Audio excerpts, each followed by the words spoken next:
Once you move through this eye of the needle, you can't bring your problems, you can't bring your disease, you can't bring your pain. You have to get beyond all of those things and enter as pure consciousness. Now you can enter the realm called time-space.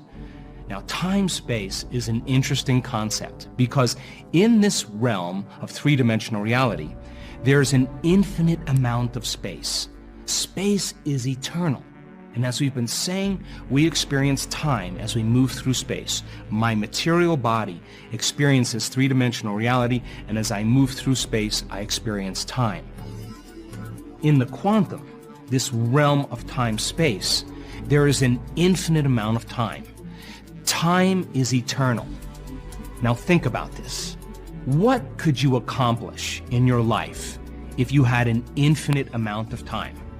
If time was eternal, you could get everything done you needed to get done, and many more things as long as you can think of them, as long as you could come up with a new possibility, you could get that done as well. So if you had an infinite amount of time, you have infinite number of possibilities that you could accomplish.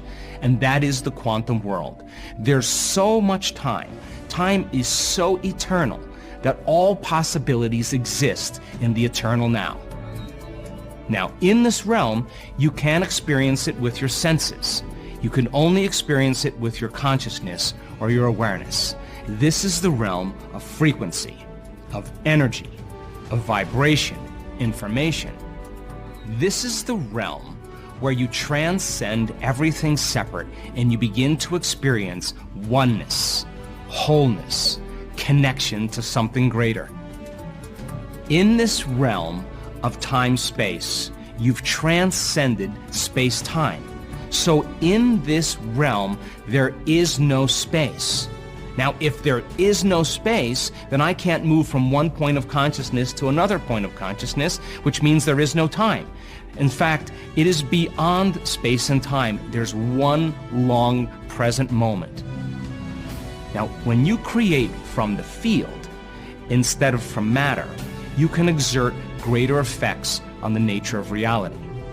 So if you're in the realm of thought and there's no separation, then every single thought that you think has a frequency.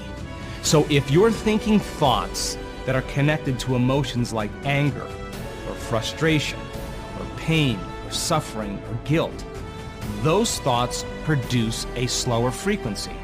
And because they produce a slower frequency, that causes us to feel more like matter and less like energy. And we have to, in this realm, manage our thoughts and our awareness. Every single emotion produces a frequency. And the slower the frequency, the slower the vibration, the slower the outcome in manifesting three-dimensional reality. The faster the frequency, the more elevated the emotion, the closer we are getting to the unified field. And what we tell our student body to do is to tune into a frequency of wholeness and oneness. Become more aware of it. Stay connected to it moment by moment by moment. As they begin to open their awareness and tune into this frequency, once they can feel it, once they can experience it, once they can become more aware of it, every time they have an experience of it, they begin to lay down circuits in their brain to begin to perceive more of it the next time. And in a sense, they're wiring their brain to become connected to that invisible field. So how much of your waking day are you aware of matter, and how much of your waking day are you aware of energy and information? Most people put all of their attention on matter, so their brain is wired for the material world. Now, the quantum field, if you're unaware of it, it doesn't exist for you. And if you're trying to experience it with your senses, then you're in the habit of looking for something from this material world. And it's breaking the habit and being able to, as an awareness, linger in this field and begin to connect to it. And then ask yourself, is there more love to experience? Is there more oneness, more wholeness to experience? And just like listening to music and paying attention to the subtleties or becoming more aware of something, as you become more aware of these frequencies, every experience that you have brings you closer to that unified field. Now, when your consciousness can begin to merge with greater consciousness, the intelligence of that unified field, when you continue to surrender some aspect of your limited self to join the greater self, if you can surrender completely and let go of your identity and become more of it and less of you, if you were to continue this process, now think about this, we've been saying that in this realm of space-time, the separation of 2 points of consciousness creates time. Well, the more you're connected to this unified field, and if your consciousness is completely connected or surrendered or dissolved into a greater consciousness, and there's no separation between 2 points of consciousness, then there is no time. Which means then, if you're creating from the field and you're connected to this frequency or to this energy, now you no longer play by the rules of Newtonian physics, where everything takes time.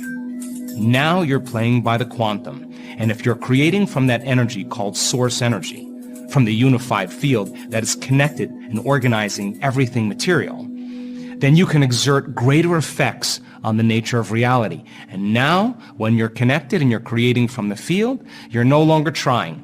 You're no longer wishing. You're no longer wanting. You're no longer hoping. You feel so whole. You feel like it's already happened. And if you're creating from the field instead of from matter, now you're beginning to warp space and time, and the event comes to you. And all you have to do then is create a vibrational match between your energy and some potential in the quantum field, and it only requires 2 things: a coherent brain and a coherent heart. Now, if every thought has a frequency, and you're creating from lower frequencies, then you're creating from duality or polarity. Once you get energy into your heart, and we said all along that this is the center that connects you to the field, once the heart begins to beat in a coherent way, you start feeling connected to something greater. Now, if you can create a clear intention with a coherent brain, that's the signal that you're sending out. Now, every thought has a frequency. So if you're beginning to create with the frequency of falling in love with your creation, feeling grateful that it's already happened, beginning to bond and connect with your future, if the feeling draws the event back to you, as long as you can bond and connect to that emotion in your heart, you begin to draw the experience to you. So if this is the realm where all possibilities exist, if this is the realm where there's an infinite amount of time, and you can merge your consciousness with a greater consciousness and create from the field instead of from matter, then you can become the consciousness of anyone. You can have any body. You can live anywhere. You can own anything, and you can be in any time. And since all possibilities exist in the eternal now, there is no past, there is no future, there is the eternal present moment.